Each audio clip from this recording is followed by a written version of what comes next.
kembalikan kembali. Nggak boleh lagi di Jawa Barat nanti ada orang di depan publik, bukan kewenangannya caci maki orang, menghukumi orang, menghujat orang seenak perutnya, seolah-olah tidak ada aparat di sini. Saya nggak mau.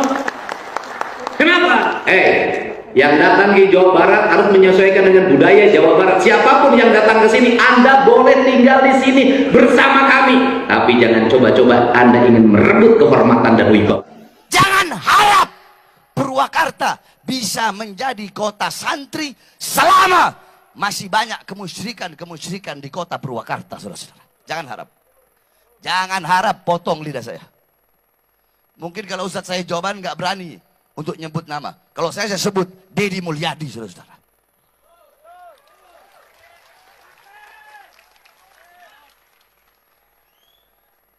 Kenapa Jokowi aja saya sebut, apalagi Deddy?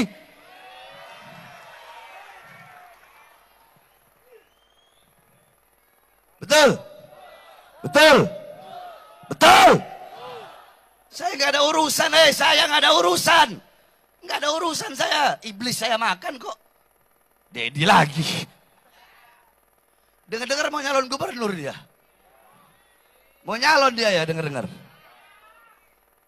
Kalau dia sampai jadi gubernur, kemarin Purwakarta jadi kota kemusyrikan. Kalau dia sampai jadi gubernur Jawa Barat, maka Jawa Barat akan dia bikin jadi daerah yang penuh dengan kemusyrikan, saudara-saudara. Makanya yang kayak begitu harus ditumbang. Harus ditumbang. Saya mau tanya, tantangan iman di zaman sekarang, saya mau tanya, besar atau kecil? Yang sering ngerusak iman umat ada atau tidak? Ayah apa loba? Ayah apa loba? Apalagi di Purwakarta, betul? Betul? Betul? Saya mau tanya, di Purwakarta yang sering menebarkan kesesatan ada atau tidak? Ada atau tidak? Saat jadi bupati di Purwakarta menebarkan kesesatan dengan berbagai macam perayaan, ada tidak? Ada tidak? Mau jadi gubernur, lo mau nyebarin kesesatan satu provinsi. Saya mau tanya, kalau yang kayak begini biarin apa lawan? Biarkan atau lawan? Saya mau tanya, warga Jawa Barat rela tidak gubernurnya suka kesesatan? Rela atau tidak? Rela atau tidak? Takbir! Di gubernur Jawa Barat ya. Ya kita lihat teman-teman, mereka tuduh Kang Deddy di mimbar-mimbar, mereka teriak, Deddy itu adalah pelaku kesyirikan. Si Deddy itu bikin patung di Purwakarta ya, Purwakarta. Mereka menuduh, saya tidak pernah melihat Pak Deddy membuat patung terus suruh masyarakat sembah itu patung.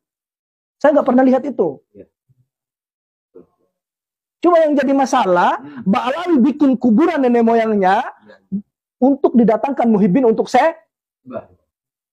Tuduh Pak Deddy bilang bikin syirik. Mereka sendiri bikin syirik. Gitu loh. Bukan hanya sampai di situ. Orang Indonesia pun didatangkan dari Indonesia untuk sembah mereka punya leluhur yang ada di Tarim. Kamu menyuruh Pak Deddy bikin syirik. Pak Deddy hanya membuat saja di kota itu untuk sebagai simbol. Kalau mereka bikin untuk suruh sembah, gitu loh. Kalau Pak Deddy bikin itu patung terus disuruh masyarakat Purwakarta untuk sembah, itu baru salah. Gitu loh. Itu yang nggak masuk akal dari saya. Makanya mudah-mudahan Pak Gubernur di Purwakarta, Jawa Barat, Pak Kang Deddy, tutup jalan mereka, jangan masuk di Jawa Barat. Amin.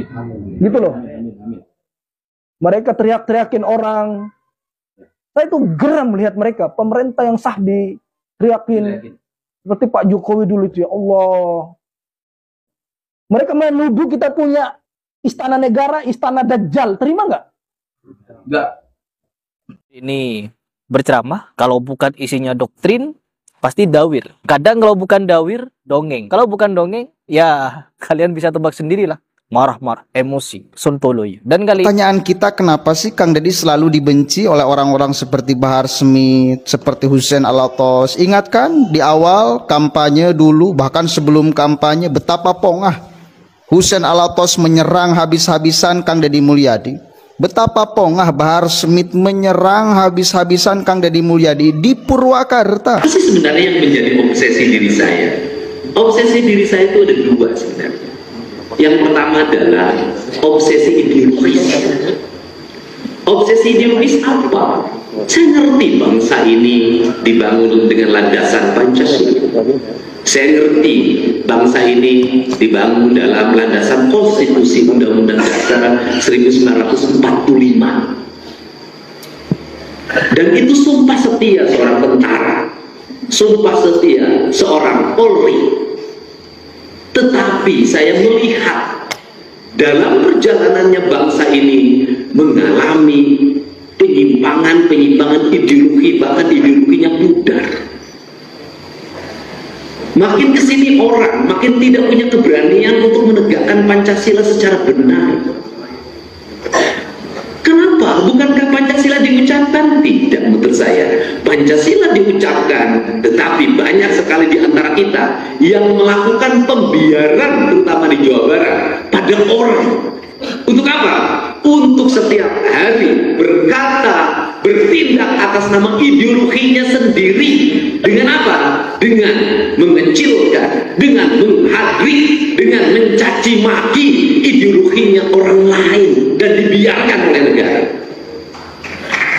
Sehingga ketika kemarin ada debat tentang intoleransi di Jawa Barat, saya katakan orang Jawa Barat itu toleran. Toleran pada intoleran. Kenapa? Orang Sunda mangga sok badai ngadang bumi di sini mangga. Di dia mangga. Mangga. Mangga. Mangga terus.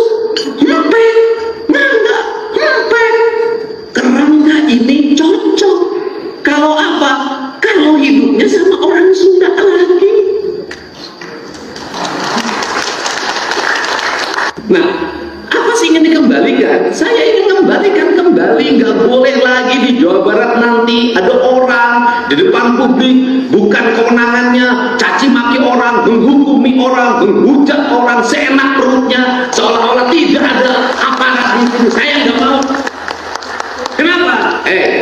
Yang datang ke Jawa Barat harus menyesuaikan dengan budaya Jawa Barat. Siapapun yang datang ke sini, Anda boleh tinggal di sini bersama kami. Tapi jangan coba-coba Anda ingin merebut kehormatan dan wibawa kami.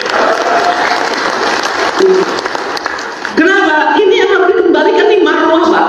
Karena ancaman terbesar bagi bangsa Indonesia ke depan adalah penyimpangan ideologi yang akan merusak dan menghancurkan bangsa. Tidak disadari. Nah, ini ideologi harus mulai, kita harus kembali pada ideologi Pancasila. Pada ideologi Pancasila, orang tidak boleh menghukumi orang kalau tidak ada dasar hukumnya.